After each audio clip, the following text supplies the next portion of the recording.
जय श्री माता जी। अब हम सब मिलकर श्री माता के श्री चरणों को प्रणाम करके कुंडली उठाकर बंधन लेंगे। Let us all bow down at Shri Mata ji lotus feet, raise kundali and take bandhan.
महामंत्र एवं श्री गणेश मंत्र।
साक्षात् श्री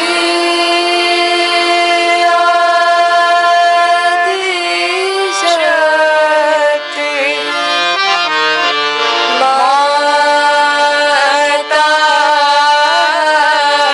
जी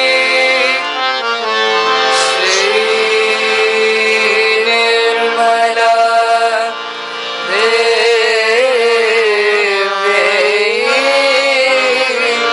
नमो नमः।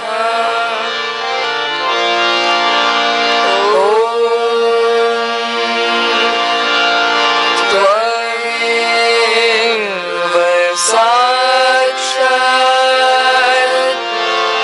श्री कल्की साक्षात् श्री सहस्रार स्वामिनी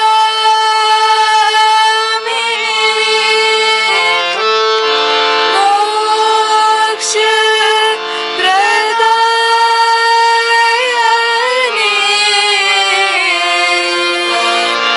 माता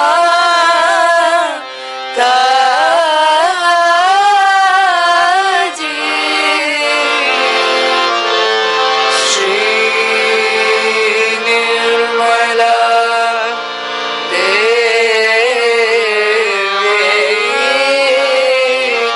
नमो नमः।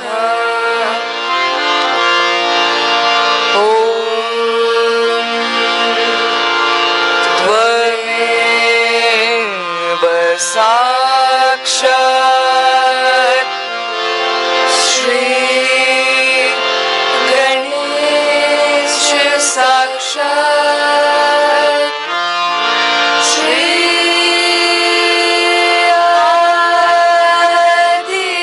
आदिशक्ति माता जी श्री निर्मला देवी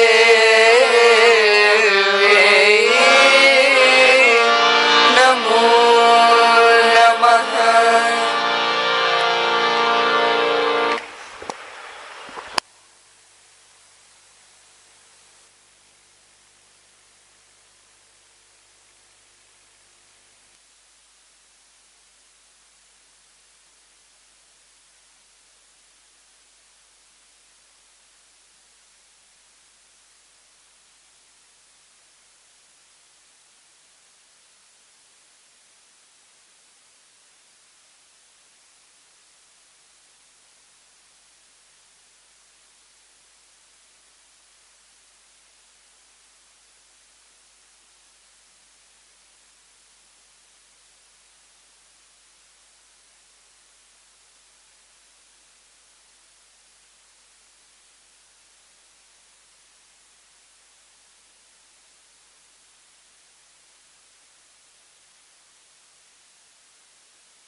जय श्री माता जी।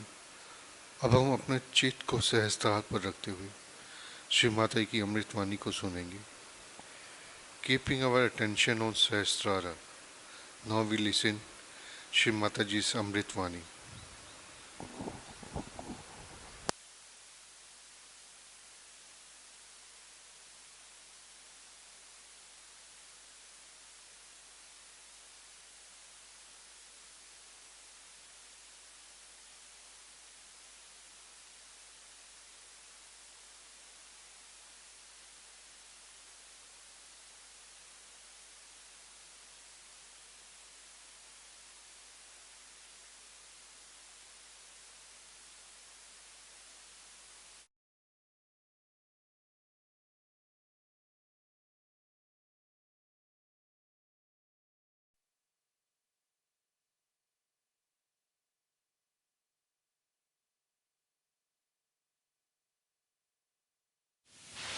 Today we have assembled here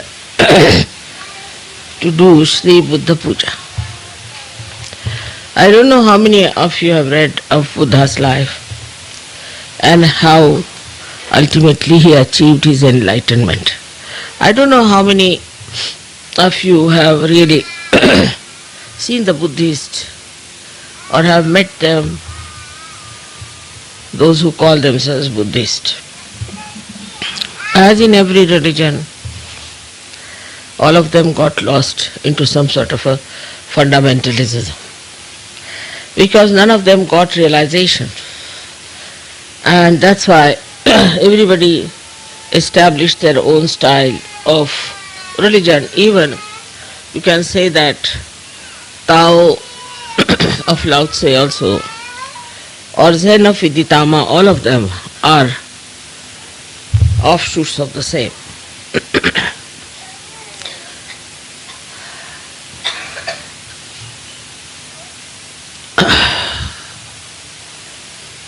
We have to see how he first felt that one has to seek something beyond life. Once we are very much satisfied with whatever we have, because he was a king's son, he had a very nice wife, he had a son, and naturally anybody in that position would be quite satisfied.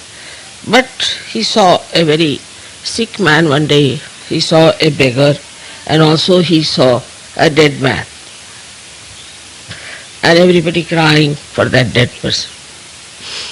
He couldn't understand how this misery has come, and what is the need to have this misery. So he gave up his family, he gave up his luxuries of life, everything he gave up and went in search of the truth, as many of you have done. He would have been lost also, I would say, because he read all the Upanishads and he read all the books that were possible for him to say what is the truth is. But he couldn't get anything.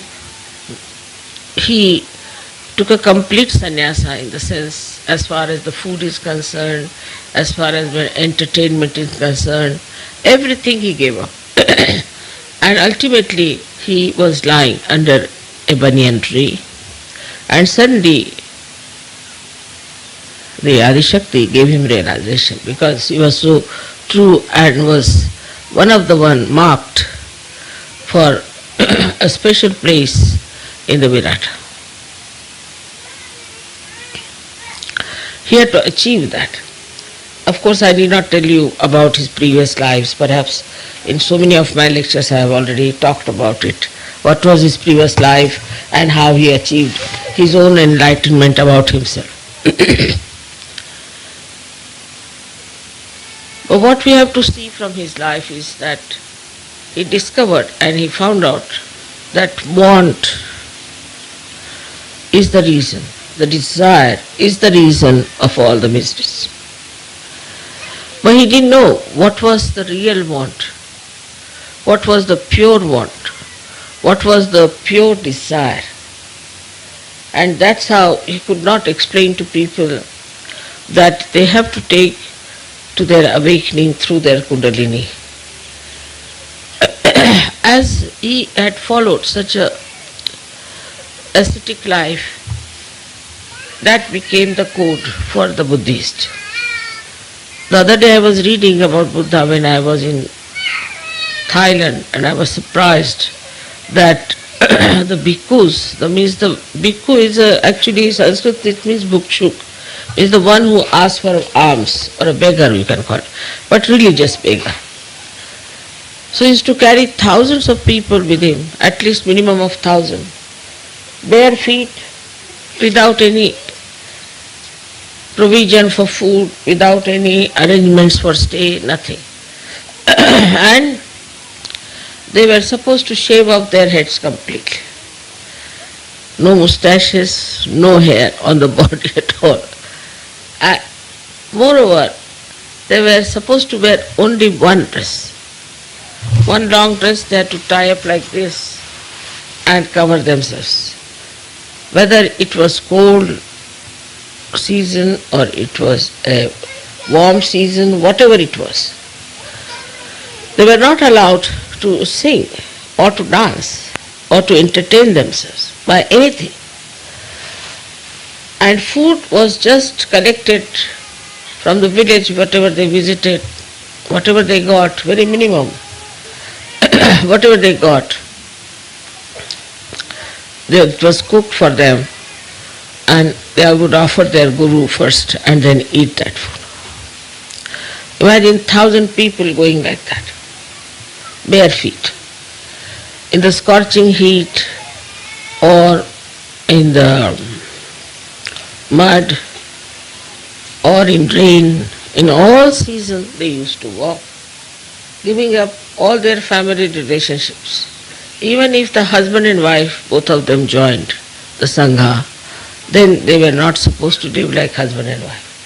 So, to give up all other physical wants, mental wants, emotional wants, was the way they tried to follow, because he said the bond creates it. But if you see the Buddhists, they do all these things. You'll be amazed, even if he's a king, he does that. And many kings who joined at that time, one of them was Ashok from India. He dressed up like that, he became like that, he started traveling in the same manner and tried to lead a complete ascetic life. Very difficult life it was, and they thought that by doing all that they will achieve their realization. They say that two of his disciples did achieve. Their names are Moggallana and Sariputta. These two people got their realization. But the whole thing was absolutely a life dry and insipid. Had no fun in it. No children were allowed, no family life was allowed. So it became a very secluded, very harsh, I can say very dry life. Though it was called as a Sangha, means the collectivity.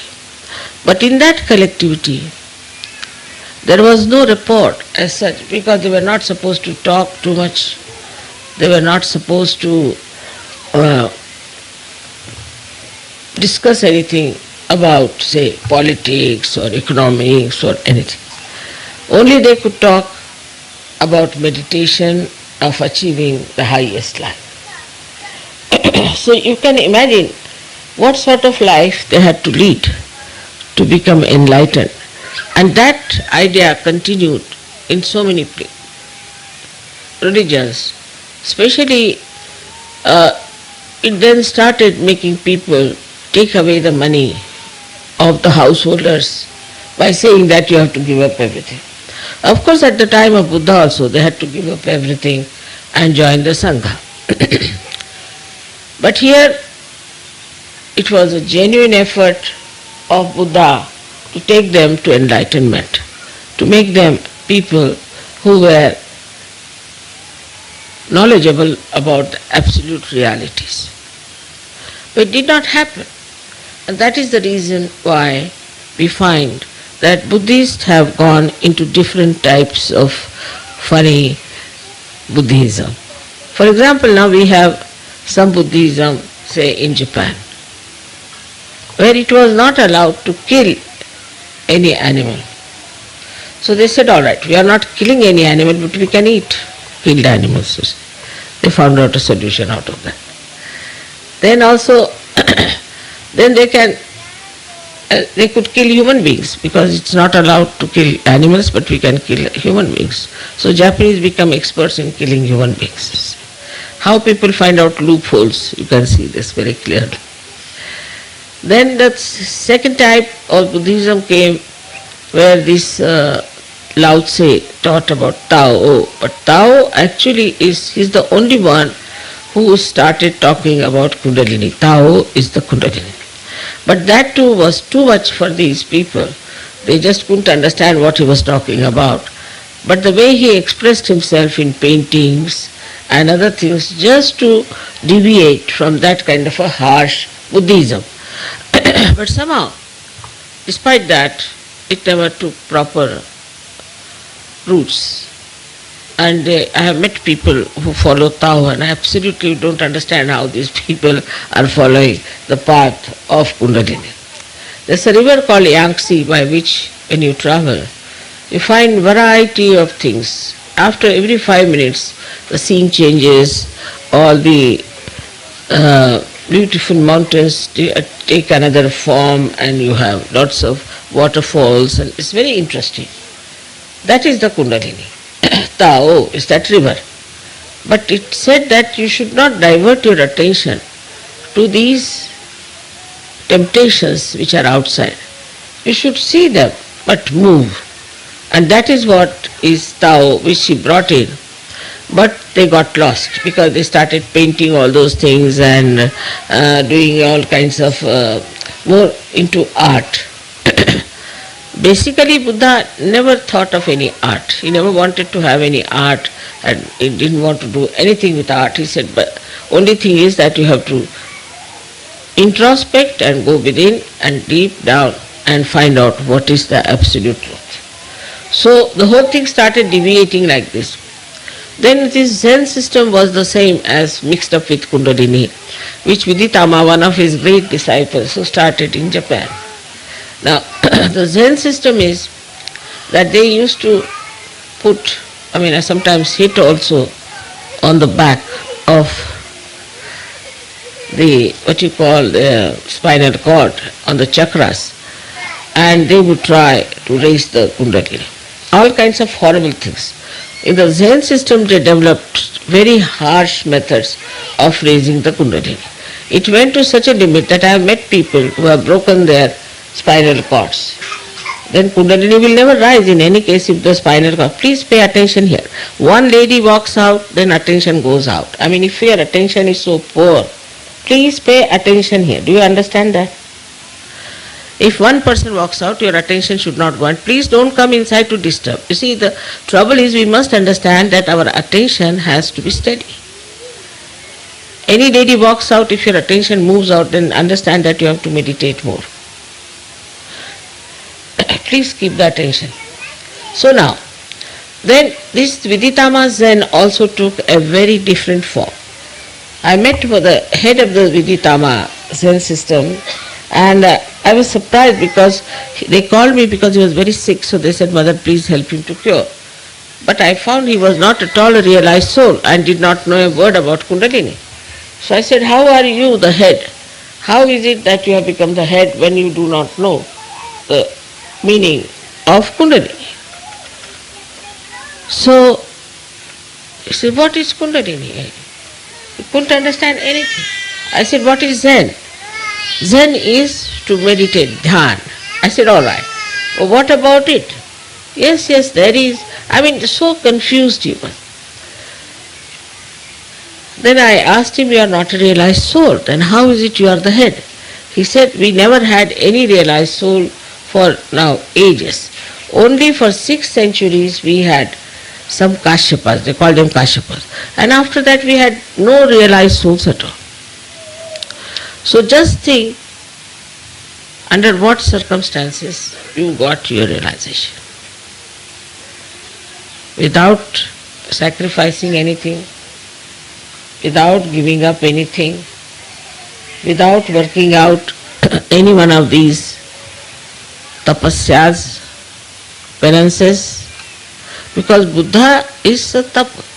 These 3 deities on your Agya Chakra, Christ, Mahavira and Buddha, 3 of them are tapa. Tapa means penance. You have to do penance. And penance now in Sahaja Yoga doesn't mean that you give up your wife or give up your husband, give up your children, give up your family. But here tapa means meditation. And for meditation you must know when to get up.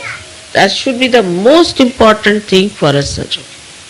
The rest of the things automatically will work out. And you'll understand.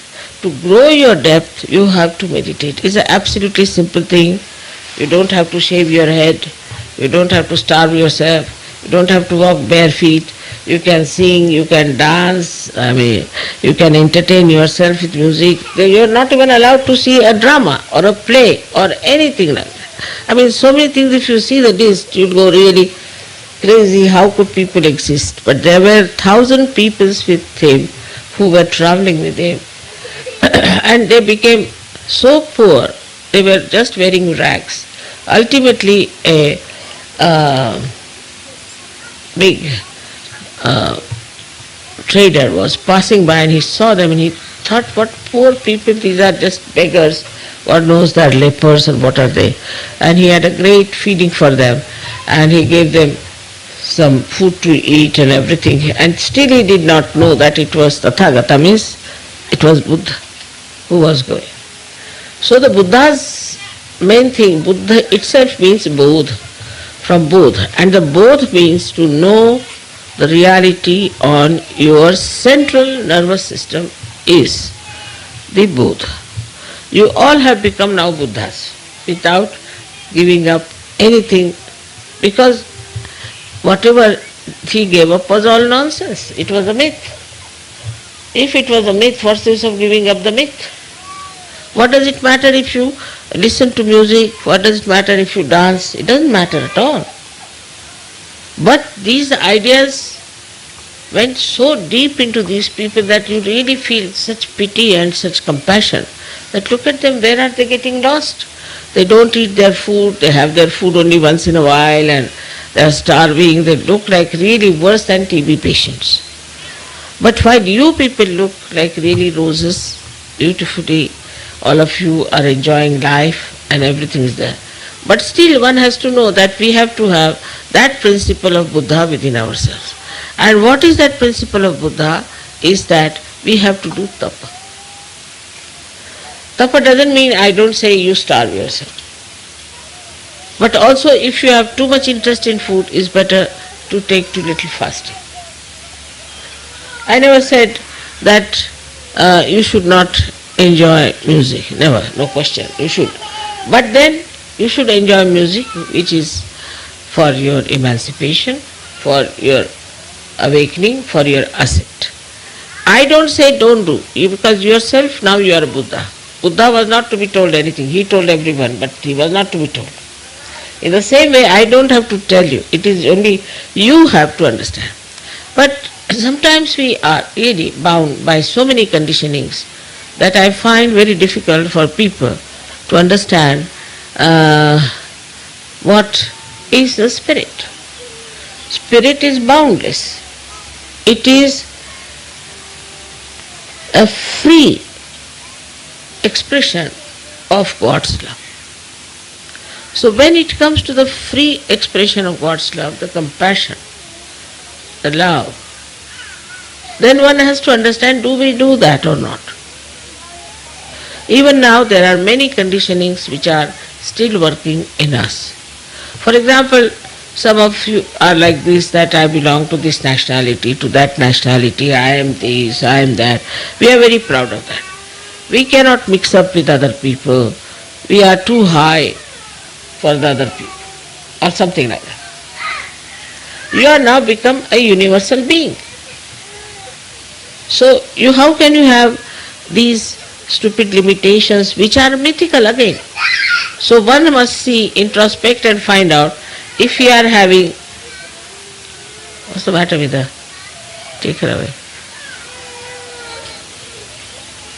Also with your children you must see, you see, very important how they behave. If they are aggressive or how they behave is very important, because they are also Buddhas, they are also realized souls, but they have certain conditionings in them and they are behaving according to those conditionings. Now, as it is, we can see there is light within us. What happens? That we start seeing what's wrong with us and we just drop it out. But even when you see that, if you cannot drop it out, then must know that you need more of power. Then you must learn how to raise your kundalini, how to be connected with the divine power all the time, so that you are in thoughtless awareness and that you grow within yourself in a depth. I find the conditioning that is very much lurking still is my and mine still in Sajogis. Like before this, what I had heard about, say, English or all Western people, because I am talking to the Western people here, that they didn't care for their family, their wives, their children. Every third day they were divorcing, or fourth day they are running off with some other husbands or something like that. Now I find they stick like glue. Wife becomes very important, husband becomes very important, my house becomes very important, my children become very important. And first they were not interested in children, now they are sticking on to children like as if with some glue. It's impossible for them to tell that, see, children belong to the Sangha, to the collectivity. You don't think this is your child. Once you start thinking like that, then you are limiting yourself and getting into problems. The country-wise also, the problems are reducing very much, I should say. Also, we don't like to be racist. I know people hate those who are racist. They want racialism to go away. As in India, I've seen Sajogis want all the caste system must go away, because these are self-destructive. So we start seeing in ourselves what is self-destructive, what will destroy me, then what will destroy my family, then what will destroy my country, and what will destroy the whole world. All these ventures which are just the opposite of your constructive life, you start seeing, you see your derailment, you see you are going towards destruction, and you can stop it. And that is very important, only possible if you try to introspect yourself and meditate and see, have I got this quality? Some of them are very proud of their certain temperaments. Like, I am like this, what to do, mother, I am like this. No more. Now all your beautiful qualities have been awakened by your Kundalini. Shows that nothing was dead, nothing was finished. They were all there intact. And when the Kundalini started rising, she just awakened all those beautiful qualities. Apart from that, in the Guru Puja, I will tell you what all has happened. Of course, you must have seen in Sastar Puja, I told you about yourself, that what you have achieved, you have no idea as to what powers you have got. But in Guru Puja, I will definitely tell you what is the thing that is Sahaja Yoga. It's one of the most precious things that a human being should have known long time back. It is not only talking about God. It is not only saying there is divinity within you, but the effectiveness of that. So you don't need any science. You have any problem, all right, give a bandhan, finished. So simple. If you want anything, just give a bandhan, it's finished. You want to give realization, you raise that. That's Kundalini is raised. Everything that you can do with science, you can do with Sahaja Yoga. We are also computers. Sometimes I say something, say, Mother, how do you know? So I am a computer, no doubt. But you all are computers. Only thing you have to develop your depth. Now you are on the right lines. So we don't need this science which can destroy all of us. Everything can be done through Sahaja Yoga. And this is what I'll explain to you in Guru Puja, how you become so capable. So please have self-esteem. You must have self-esteem and understand that you are a Sahaja Yogi. First and foremost, you are a Sahaja Yogi.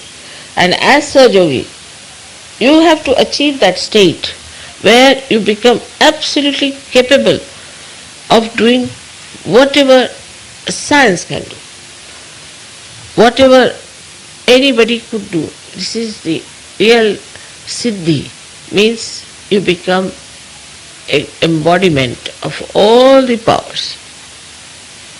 There are some people who come and tell me, Mother, we can't open our heart. I mean, I don't see you have an open heart surgery. But to open my heart means just see what's wrong with you.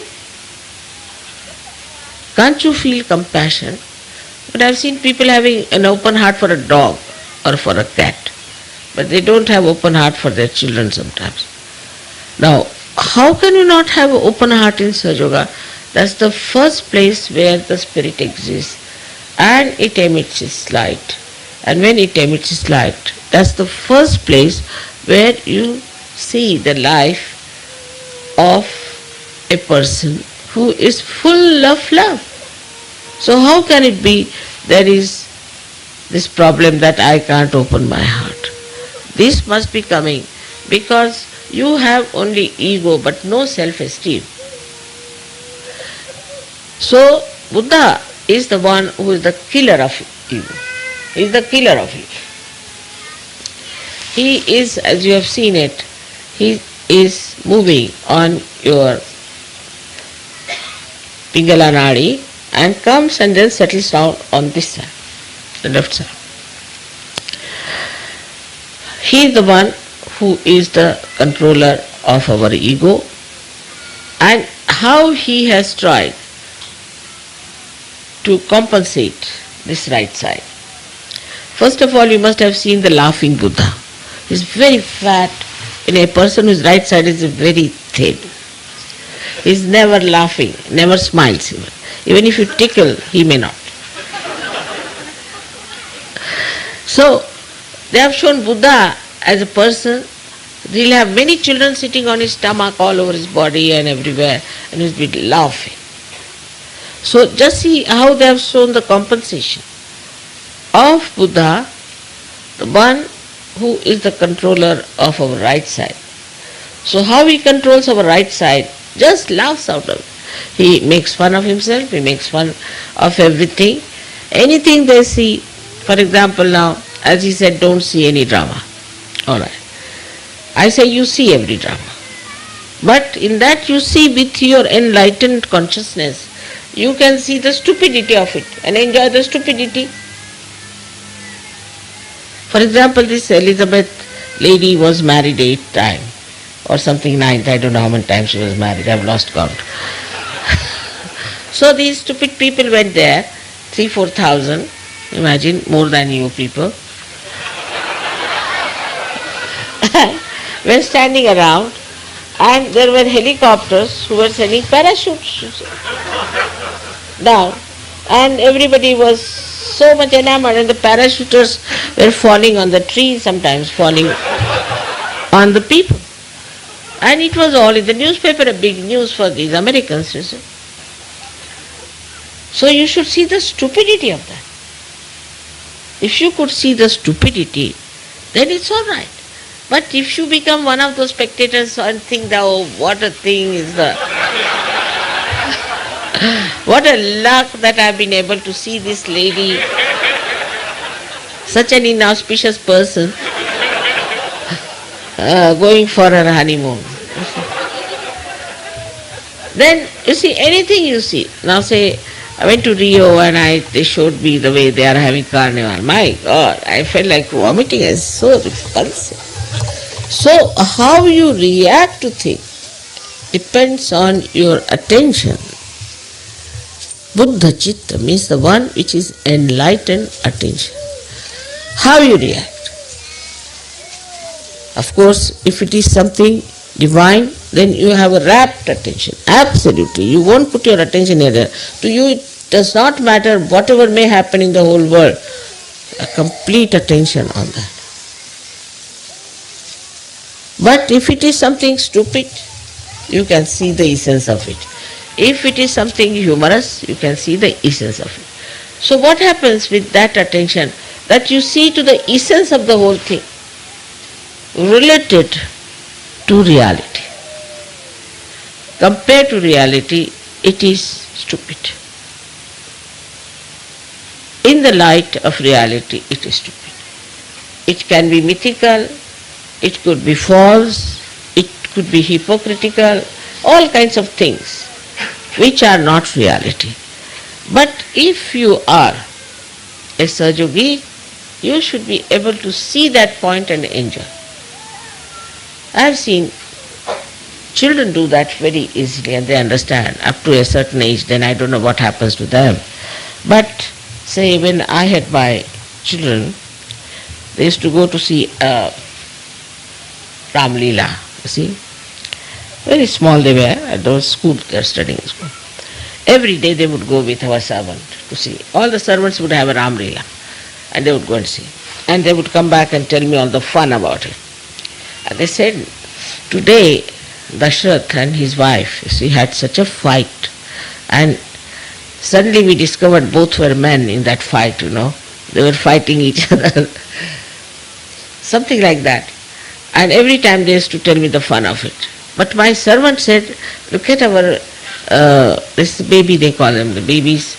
See how they were enjoying, all the time laughing. They were so enjoying this Ram Leela as we were enjoying. You see the difference. These girls were laughing at the ridiculousness of the whole thing, while this fellow was thinking that they were really enjoying it and all that whole thing. So this is the understanding. Same thing when you see what is your reaction. That depends on your chitta, on your attention, which is enlightened. And enlightened attention reacts in a very different manner than a stupid attention or a confused attention or the attention which is full of negativity. So, one has to judge how you react. Like I saw one funny punk fellow come to me. I said, why do you do like this? So one Sahajogi said, Mother, you shouldn't say like that. I said, why? You see, after all, that's his religion. I said, really? This is his religion. So the fellow says, what's wrong? I said, wrong is that you have no identity. You have no self-esteem. That's why you try to paint yourself and try to show that you are this and you are that, which you are not. Why don't you become what you are? And that fellow became a Sahajogi later. And this is what we have to see, that we have to accept what we are, and we are the spirit. And if we are the spirit, then we have to live and enjoy and do whatever is necessary.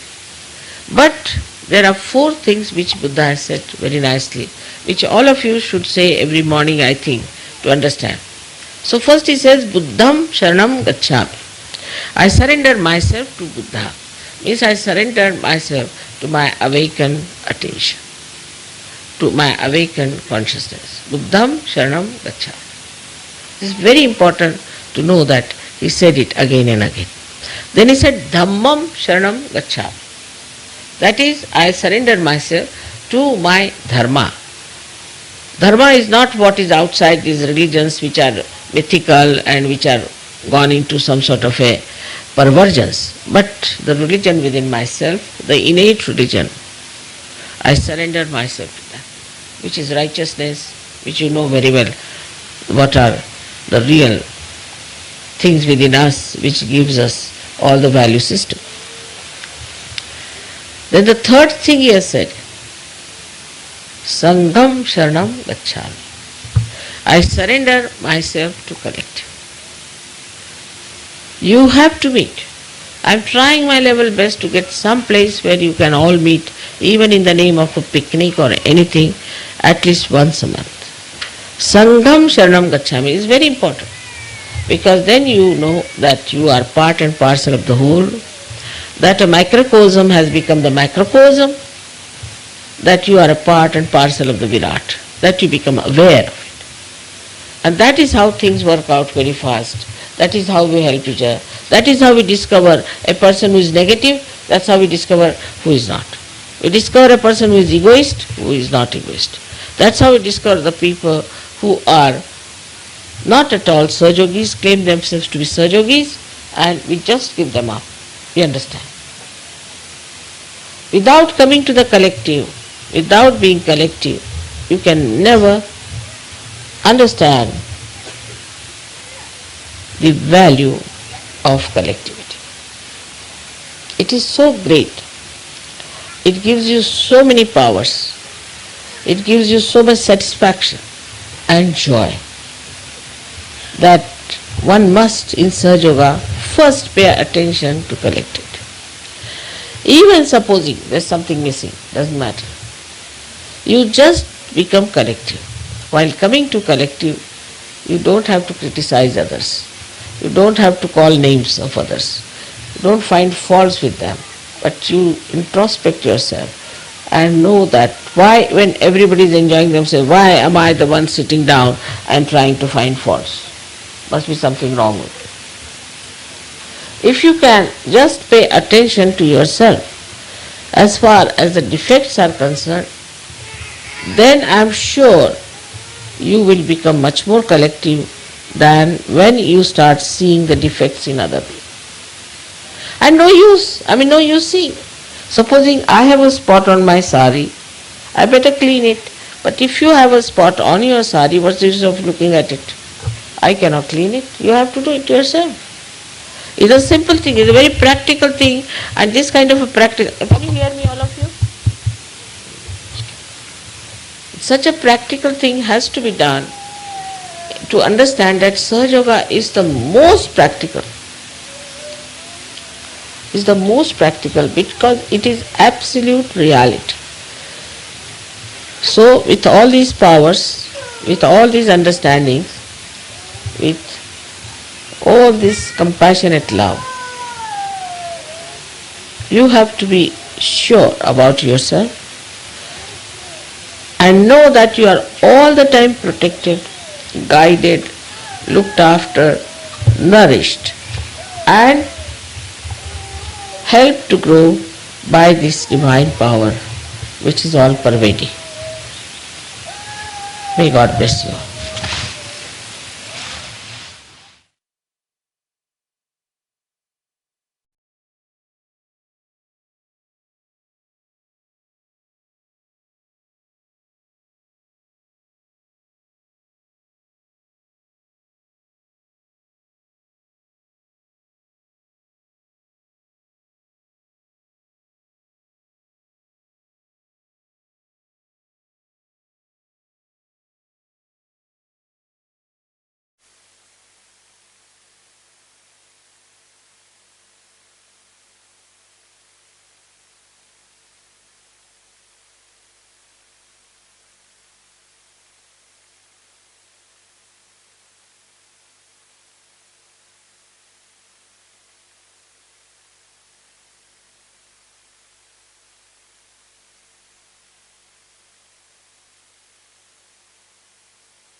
जय श्री माता जी। अब हम सब श्री माता की चरणों की आरती के लिए खड़े होंगे। Now we will all stand for aarti of Shri Mata ji lotus feet.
सबको दुआ देना माँ, सबको दुआ देना। जय निर्मल माता जी, जय निर्मल माता जी, दिल में सदा रहना माँ, सबको दुआ देना, सबको दुआ देना माँ, सबको दुआ देना। जय निर्मल माता जी, जय निर्मल माता जी, दिल में सदा रहना माँ, सबको दुआ देना। जग में संकट कारण कितने लिए अवतार माँ, कितने लिए अवतार। विश्व में तेरी महिमा, विश्व में तेरी महिमा। तू गंगा यमुना माँ, सबको दुआ देना, सबको दुआ देना माँ, सबको दुआ देना। जय निर्मल माता जी, जय निर्मल माता जी, दिल में सदा रहना माँ, सबको दुआ देना। जो भी शरण में आया सुख ही मिला उसको माँ, सुख ही मिला उसको। बैठ के दिल में ओ माँ, बैठ के दिल में ओ माँ, लौट के ना जाना माँ, सबको दुआ देना, सबको दुआ देना माँ, सबको दुआ देना। जय निर्मल माता जी, जय निर्मल माता जी, दिल में सदा रहना माँ, सबको दुआ देना। मानव में अवतर के कर दिया उजियारा माँ, कर दिया उजियारा। कलियुग में माया है, कलियुग में माया है, फिर भी पहचाना माँ, सबको दुआ देना, सबको दुआ देना माँ, सबको दुआ देना। जय निर्मल माता जी, जय निर्मल माता जी, दिल में सदा रहना माँ, सबको दुआ देना। संत जनों की धरती है भारत माता, माँ है भारत माता। इस धरती पर आकर, इस धरती पर आकर दुख से दूर करना माँ, सबको दुआ देना, सबको दुआ देना माँ, सबको दुआ देना। जय निर्मल माता जी, जय निर्मल माता जी, दिल में सदा रहना माँ, सब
त्वमेव साक्षात् श्री महालक्ष्मी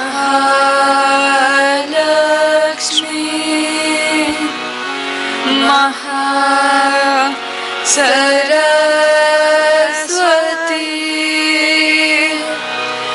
महाकाली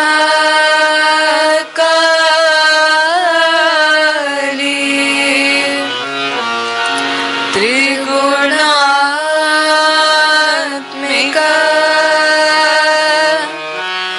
कुंडलिनी साक्षात् श्री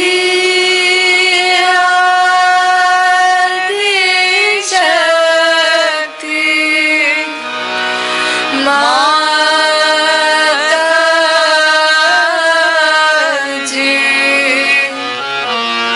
श्री निर्मला देव्यै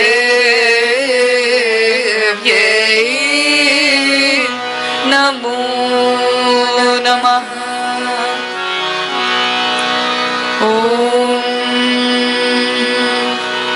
त्वमेव साक्षात् श्री कल्की साक्षात् श्री आदिशक्ति माताजी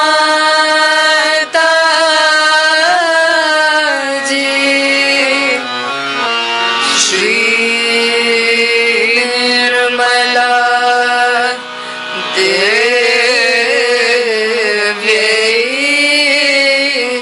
नमो नमः।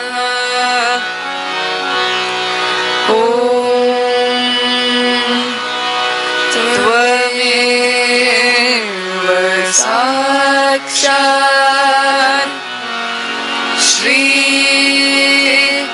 कल्की साक्षात् श्री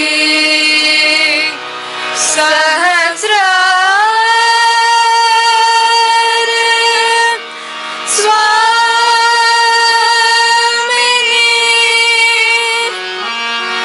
मोक्ष प्रदायिनी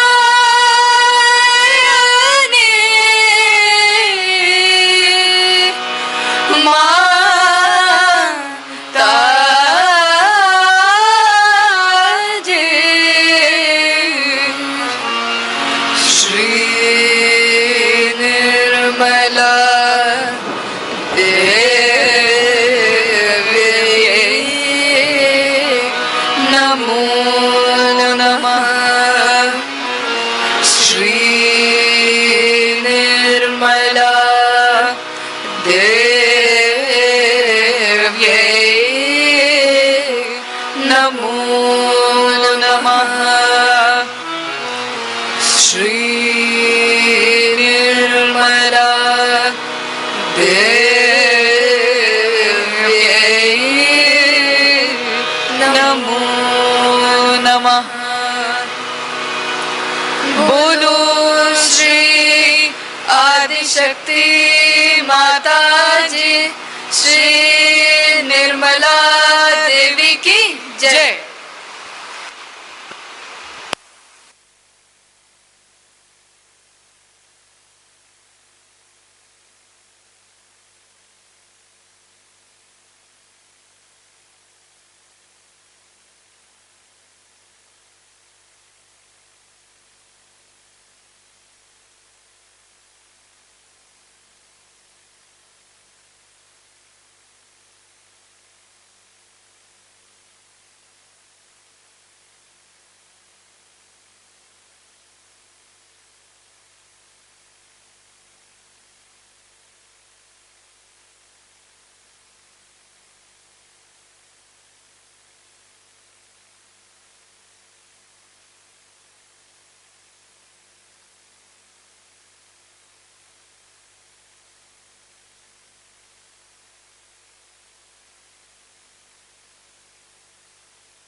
जय श्री माता जी। आज के इस ध्यान के लिए हम श्री माता जी को कोटि कोटि धन्यवाद करते हैं। Thank you Shri Mata ji for today's meditation from the bottom of our heart. जय श्री माता जी।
Thank you.